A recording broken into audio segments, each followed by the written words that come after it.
Paano nga ba mag-factor ng trinomials? So unang-una, i-check natin ang ating leading coefficient. Pag siya ay 1 or greater than 1. Pag greater than 1, dapat i-multiply natin siya at yung ating constant.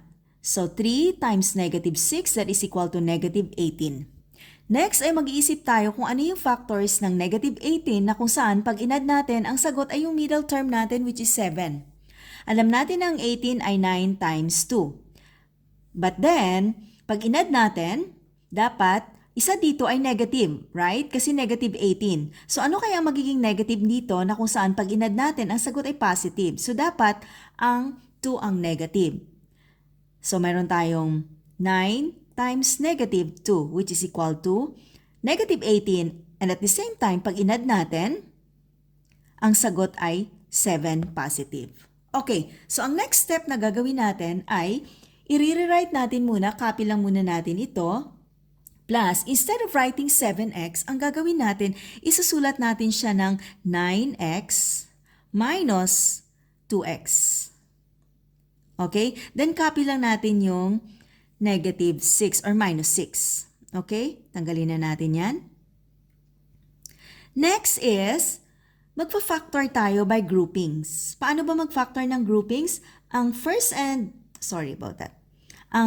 term and second term natin ay pagsasamahin, i-group natin at yung last two terms. So ngayon, mag-isip tayo ng common monomial factor ng 3x squared and 9x na kung saan ang common monomial factor nila ay 3x. 3x squared divided by 3x, the answer is x. Okay? Sorry, I'm not done that there. Okay, then, ito naman yung 9x divided by 3x is 9 divided by 3, that is 3. So, positive 3 or plus 3. Now, dito naman, itong dalawa, ang common monomial factor ng negative 2 and negative 6 is negative 2. Okay? Then, negative 2x divided by negative 2, that is equal to positive x. Negative 6 divided by negative 2, that is equal to positive 3. Now, pag itong dalawa ay magkapareho, ibig sabihin, nasa tamang process ka. Ang gagawin mo lang ngayon, kopyahin mo lang siya ng isang beses, itong magkapareho.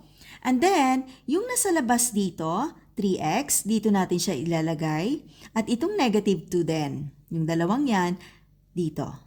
Okay? So yan na ngayon ang factored form, x plus 3 and 3x minus 2.